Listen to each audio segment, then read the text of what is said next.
Welcome back. Forum Daily's Energy Update with gaswizard.ca's Dan McTeague. Up now. Take it away, Dan. Well, thank you very much for this, Julie. And boy, what a week it's been. If you look at where energy prices have gone globally in North America, but here in Canada, who would have guessed that we would have seen in just a short period of time in the past 10 days, prices drop from an average of 205, 210, all the way down to what they are today in some places of the country as low as $1.76.9. Now, that isn't the entire country, and I'll explain that a little earlier. And perhaps a little bit more with a little bit more precision as to why there hasn't been changes in Western Canada. But generally speaking, markets have been spooked. They've been spooked by interest rates. They've been spooked by inflation. They're in panic mode that somehow fundamentals like tight supplies have nothing over the idea that we could be heading towards a global recession. And perhaps there is some evidence of that. But for the time being, demand continues to be very strong, especially in the United States. And despite every effort at trying to demonstrate that higher prices do in fact lead to lower prices at some point, the reality is that for a lot of refineries and for a lot of producers, especially this time of year, high prices haven't tempered the enthusiasm for people to use petroleum products. So right across the country, we, as I mentioned earlier, have seen prices drop to $1.76 in Ontario. In Quebec, under $2 a liter. The Ontario government dropped gas taxes 6.4 cents a litre with HST. That seems to be having a bit of a benefit. And even in the Maritimes, prices now towards $1.90 with the regulated prices moving down. Obviously, these are boons and benefits that many people would have thought nothing of a couple of years ago. $1.90 would not be seen as a bargain, but considering where we were, no doubt.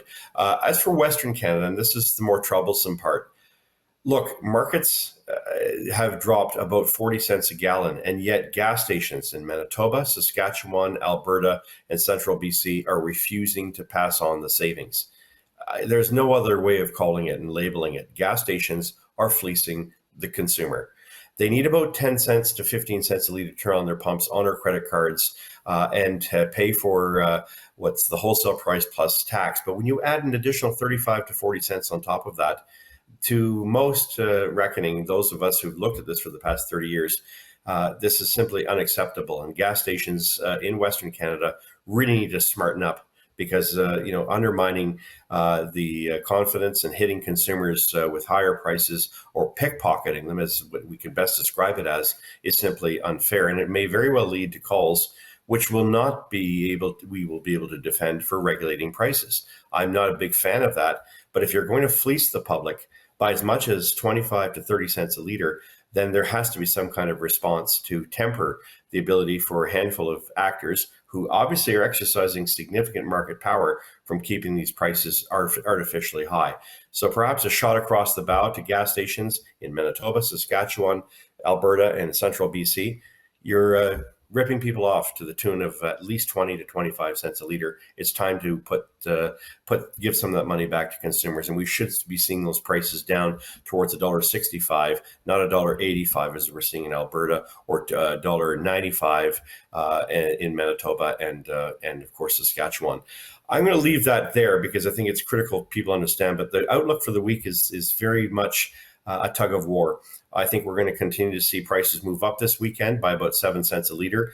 Markets are not completely convinced that we're going into a recession, at least not yet, and tightness of supply continues to be a problem. Solutions like the ones being made by the Biden administration to cap the price of Russian oil will only cause Russians to produce and Putin to produce less oil, which brings us into a far more serious situation of tightness and restriction in supply.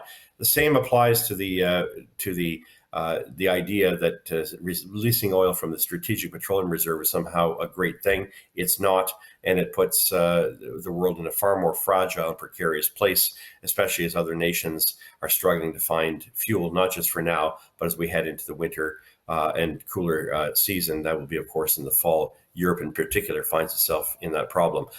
We've gone across the map here, a lot of things to discuss, but I think for the next week, again, look for prices to move up slightly, not a lot, but by the end of the week, I think this may be the last of the good days as far as lower gas prices. Second week of July, look for prices to head up a little higher. That's it for this week, Julie, and we'll talk to you next week. Thanks so much. Thanks for that, Dan. That was Dan McTeague, Senior Petroleum Analyst at gaswizard.ca. He is also the president of Canadians for Affordable Energy.